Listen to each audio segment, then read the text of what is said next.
Dalam sejarah modern, Amerika Serikat sering digambarkan sebagai salah satu kekuatan militer terbesar di dunia. Dengan anggaran pertahanan raksasa, teknologi canggih, jaringan intelijen global, serta pangkalan militer yang tersebar di berbagai negara, Amerika memiliki kemampuan perang yang sulit ditandingi. Namun, kekuatan besar tidak selalu menjamin keberhasilan mutlak. Berkali-kali sepanjang sejarah, operasi militer Amerika justru berakhir dengan kegagalan, kekacauan politik, kerugian besar, atau dampak jangka panjang yang tidak pernah diperkirakan sebelumnya. Kegagalan dalam operasi militer tidak selalu berarti kalah total di medan perang. Kadang sebuah operasi dianggap gagal karena tujuan utamanya tidak tercapai.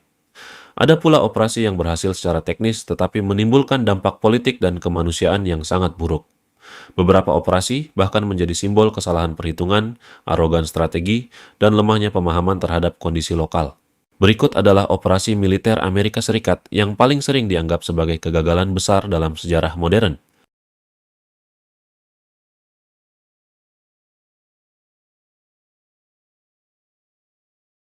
Perang Vietnam adalah salah satu perang paling brutal dan paling kontroversial dalam sejarah modern. Perang ini bukan sekadar konflik antara Vietnam Utara dan Vietnam Selatan, tetapi juga bagian dari pertarungan besar antara Amerika Serikat dan komunisme di era Perang Dingin. Awalnya, Vietnam merupakan wilayah jajahan Prancis. Setelah Perang Dunia Kedua berakhir, seorang pemimpin revolusioner bernama Ho Chi Minh memproklamasikan kemerdekaan Vietnam pada tahun 1945. Namun Prancis menolak kehilangan koloninya, sehingga pecahlah perang panjang antara pasukan kolonial Prancis melawan gerakan Viet Minh. Pada tahun 1954, Prancis mengalami kekalahan besar di pertempuran Dien Bien Phu. Kekalahan ini membuat Vietnam dibagi menjadi dua wilayah. Vietnam Utara dipimpin Ho Chi Minh dan berhaluan komunis, sementara Vietnam Selatan didukung negara-negara barat, terutama Amerika Serikat. Amerika mulai khawatir terhadap penyebaran komunisme di Asia Tenggara.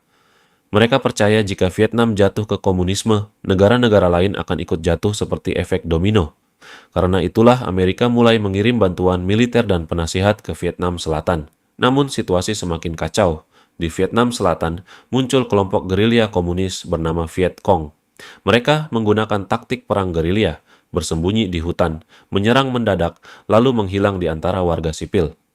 Tentara Amerika kesulitan membedakan mana musuh dan mana rakyat biasa. Pada tahun 1964 terjadi insiden Teluk Tonkin. Amerika mengklaim kapal perangnya diserang oleh Vietnam Utara. Insiden ini dijadikan alasan untuk memperluas perang secara besar-besaran. Ribuan tentara Amerika mulai dikirim ke Vietnam. Perang pun berubah menjadi neraka. Amerika membawa teknologi militer modern seperti helikopter tempur, jet, bom napalm, dan senjata kimia Agent Orange. Desa-desa dibakar, hutan dihancurkan, dan jutaan warga sipil terkena dampaknya. Agent Orange bahkan menyebabkan penyakit dan cacat lahir yang masih terasa hingga sekarang. Meski memiliki senjata canggih, Amerika kesulitan memenangkan perang. Hutan Vietnam yang lebat membuat pasukan Viet Cong sangat sulit dihancurkan. Mereka menggunakan terowongan bawah tanah, jebakan, dan serangan mendadak yang membuat tentara Amerika hidup dalam ketakutan setiap hari. Pada tahun 1968 terjadi serangan besar bernama Tet Offensive. Pasukan Vietnam Utara dan Viet Cong menyerang berbagai kota penting, bahkan sampai ke kedutaan besar Amerika di Saigon. Walaupun secara militer Amerika berhasil menahan serangan itu, secara psikologis mereka kalah telak. Rakyat Amerika mulai sadar bahwa perang ini tidak berjalan seperti yang dijanjikan pemerintah. Televisi menayangkan gambar tentara tewas, desa terbakar, dan warga sipil yang menjadi korban. Demonstrasi anti-perang meledak di seluruh Amerika. Situasi semakin buruk setelah terungkapnya pembantaian My Lai, di mana tentara Amerika membunuh ratusan warga sipil Vietnam, termasuk perempuan dan anak-anak. Dunia internasional mulai mengecam perang tersebut. Presiden Richard Nixon kemudian mencoba menarik pasukan Amerika melalui kebijakan Vietnamization, yaitu menyerahkan perang kepada tentara Vietnam Selatan. Namun tanpa dukungan penuh Amerika, Vietnam Selatan perlahan melemah. Akhirnya, pada tanggal 30 April 1975, pasukan Vietnam Utara berhasil merebut Saigon. Helikopter Amerika terlihat mengevakuasi orang-orang dari atap gedung kedutaan dalam suasana panik. Gambar itu menjadi simbol kekalahan Amerika Serikat. Perang Vietnam dianggap sebagai kegagalan besar Amerika karena mereka gagal mencapai tujuan utama, yaitu mencegah Vietnam menjadi negara komunis. Selain itu, perang ini menghabiskan biaya sangat besar, menewaskan lebih dari 58.000 tentara Amerika dan jutaan warga Vietnam, serta menghancurkan kepercayaan rakyat Amerika terhadap pemerintah mereka sendiri. Perang Vietnam membuktikan bahwa kekuatan militer terbesar di dunia sekalipun tidak selalu bisa menang, terutama ketika menghadapi perang gerilya, medan asing, dan semangat perlawanan rakyat yang sangat kuat.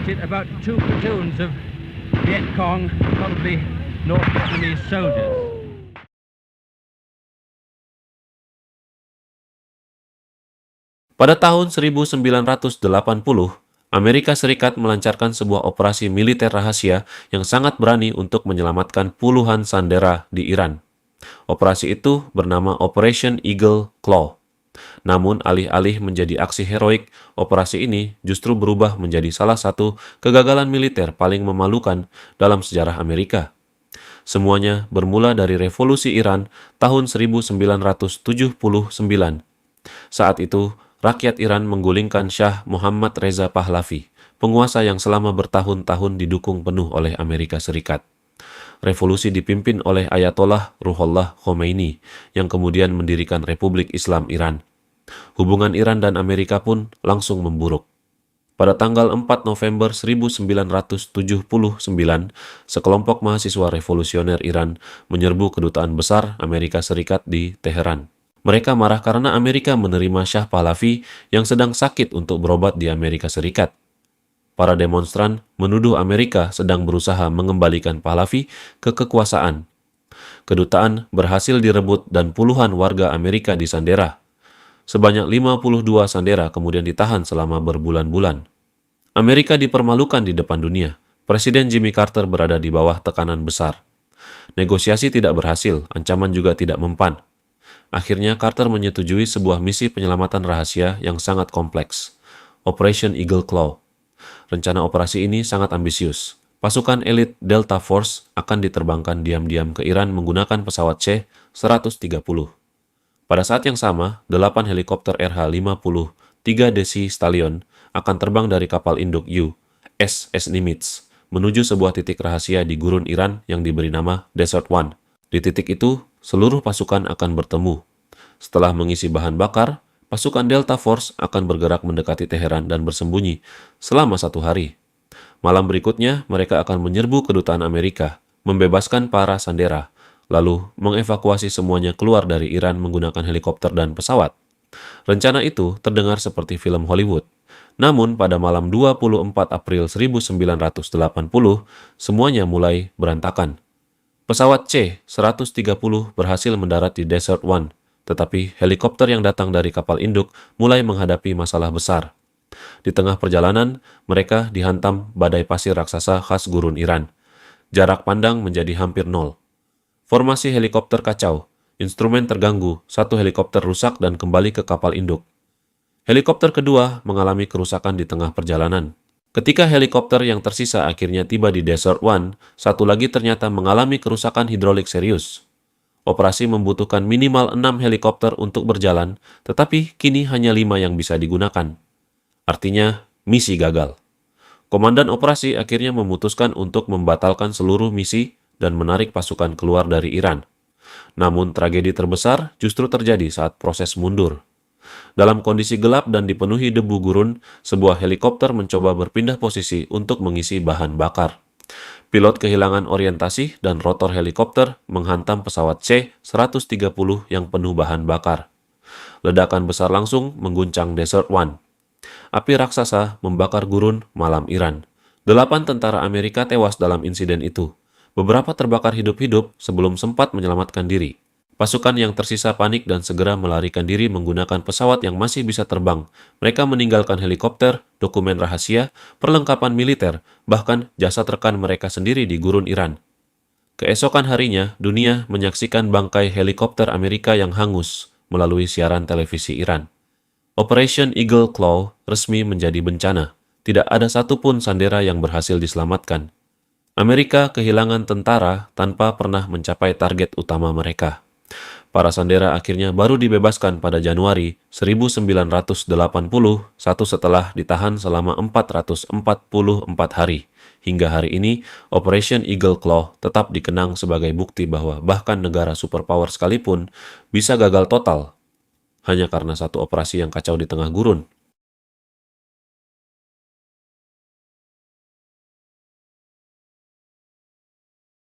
Pada April 1961, dunia menyaksikan salah satu operasi militer paling memalukan dalam sejarah Amerika Serikat. Sebuah invasi rahasia yang dirancang untuk menggulingkan pemerintahan Kuba justru berubah menjadi bencana besar hanya dalam waktu 3 hari. Operasi itu dikenal sebagai invasi Teluk Babi atau Pig Bay Invasion. Semuanya bermula setelah Revolusi Kuba tahun 1959. Seorang revolusioner bernama Fidel Castro berhasil menggulingkan diktator Fulgencio Batista. Awalnya, Castro dianggap pahlawan rakyat, tetapi hubungan Kuba dengan Amerika Serikat segera memburuk ketika Castro mulai menasionalisasi perusahaan-perusahaan Amerika dan mendekat ke Uni Soviet. Bagi Amerika Serikat, ini adalah ancaman besar. Kuba berada sangat dekat dengan wilayah Amerika, hanya sekitar 150 km dari Florida. Pemerintah Amerika takut pulau itu berubah menjadi basis komunis di depan pintu mereka sendiri. Karena itu, Central Intelligence Agency atau CIA mulai menyusun rencana rahasia untuk menjatuhkan Castro. Mereka merekrut ribuan pengungsi Kuba anti-Castro dan melatih mereka secara militer di Guatemala dan Nicaragua. Pasukan ini kemudian dikenal sebagai Brigade 2506.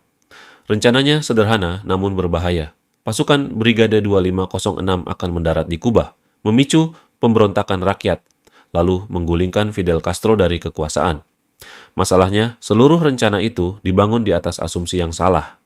CIA percaya rakyat Kuba membenci Castro dan hanya menunggu kesempatan untuk memberontak. Kenyataannya, saat itu Castro masih sangat populer di Kuba. Pada 15 April 1961, operasi dimulai dengan serangan udara ke pangkalan militer Kuba.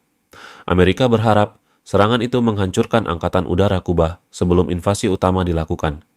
Namun, serangan itu gagal. Banyak pesawat Kuba masih selamat. Dunia internasional juga mulai mencurigai keterlibatan Amerika Serikat.